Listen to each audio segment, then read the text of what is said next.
Hello everyone, আসসালামু আলাইকুম সবাইকে। আশা করছি সকলে ভালো আছেন। আমিও আল্লাহর রহমতে ভালো আছি। আপনাদের জন্য আরেকটি নতুন রেসিপি নিয়ে চলে আসলাম আমি। আজকে তেলাপিয়া মাছ এবং কাতলা মাছ ৪-৫ পিস কাতলা মাছ ছিল এবং ২-৩ পিস তেলাপিয়া মাছ ২ টা মিক্স করে আমি আজকে চচ্চড়ি রেসিপি করব। সেটাই আজকে আপনাদের সাথে শেয়ার করছি। এখানে আমি এখন রসুন বাটা দিয়ে দিয়েছি ১.৫ চামচ এবং আদা বাটা ১ চামচ দিয়ে দিয়েছি এবং গোটা রসুন একটা কুচো করে দিয়েছি। হলুদ হলুদ গুঁড়ো দিয়ে দিলাম ১ চামচ পরিমাণে এবং ২ টা পেঁয়াজেরে ভালোভাবে কুচি করে দিয়েছি। ৪-৫ টা কাঁচামরিচ দিয়ে দিয়েছি। এখন আমি সবগুলো মসলাকে একসাথে দিয়ে আজকে মাছের চচ্চড়িটা করব। এখন এখানে গুঁড়া মরিচ দিয়ে দিচ্ছি। আপনারা অবশ্যই স্বাদমতো আপনারা গুঁড়া মরিচ দিয়ে দিবেন। আমি একটু ঝাল, ঝাল করব সেজন্য আমি কাঁচামরিচও দিয়েছি একটু বেশি করে এবং গুঁড়ো মরিচও দিয়ে দিয়েছি ১ চামচ পরিমাণে। এখন এখানে আমি ধনে গুঁড়ো ১ চামচ দিয়ে দিচ্ছি এবং জিরে গুঁড়ো ১/২ চামচের পরিমাণে দিয়ে দিচ্ছি। এখন এখানে স্বাদমতো আবার লবণ দিয়ে দিব। এভাবে রান্না করেও খেতে পারেন। আবার আপনারা তেলের মধ্যে সবগুলো মসলা ভেজেও রান্না করতে পারেন। আসলে যে যেরকম রান্নাটা পছন্দ করে সে সেইরকমই রান্না করে। আজকে আমি একবারে সব একসাথে দিয়ে মাখিয়ে রান্না করব। এখন এখানে আমি লবণ দিয়ে দিয়েছি ১ চামচ পরিমাণে। আপনারা পরিমাণ মতোই লবণটা দিবেন।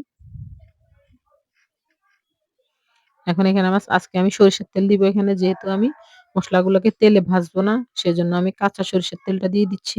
সরিষার তেলে আসলে আলাদা একটা ঝাঁঝ আছে এবং ফ্লেভার আসে সরিষার। ওই ঝাঁঝটা আসলে এভাবে মাছের সাথে ভালোই লাগে। যেকোনো মাছ চচ্চড়ির সাথে, মাছ ভুনার সাথে বা ভর্তার সাথে সরিষার তেলটা আসলে ভালোই লাগে। সেজন্য আজকে আমি সরিষার তেল দিয়েই এই রান্নাটা করেছি। এখন পরিমাণ মতো সরিষার তেল দিয়ে দিচ্ছি। এখন এখানে আমি ২ কাপ পরিমাণে পানি দিয়ে দিব।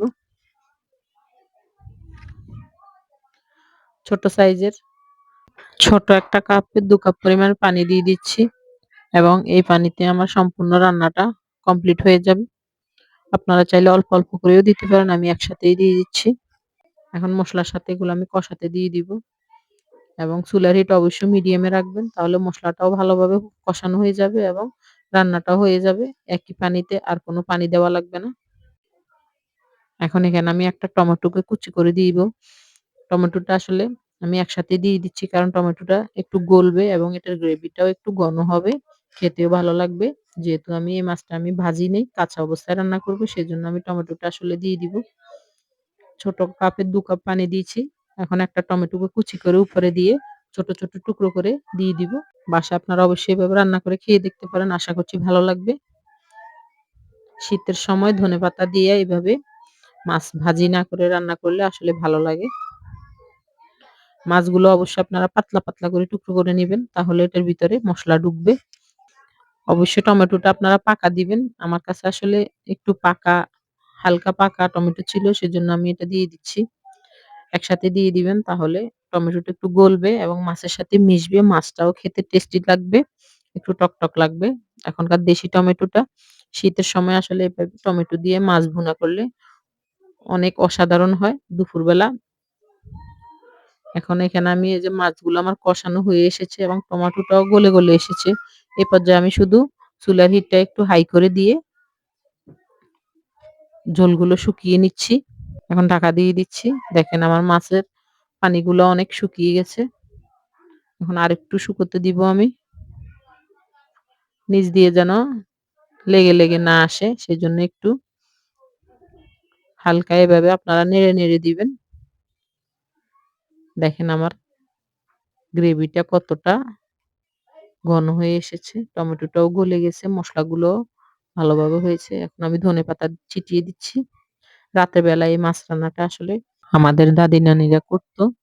মাছকে না ভেজে এভাবে রান্না করতো এবং এটার ঝোলগুলো কিন্তু রাতের বেলা ঠান্ডার সময় একবারে চাকা, চাকা হয়ে যেত। এভাবে ধনেপাতা দিয়ে শীতকালে এভাবে রান্না করে রাখতো এবং খেতে কিন্তু অসাধারণ লাগতো। আজকে আমি ঐরকম রান্না করার চেষ্টা করছি এবং সেই রেসিপিটি আপনাদের সাথে শেয়ার করছি। এভাবে আপনারা বাসায় শীতকালে একবার হলেও রান্না করে দেখবেন।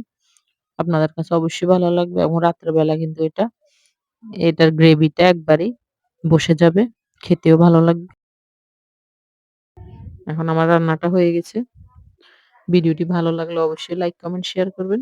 আমার চ্যানেলটিকে সাবস্ক্রাইব করে দিবেন এবং পাশে থাকা বেল আইকনটি অন করে দিবেন। আল্লাহ হাফেজ।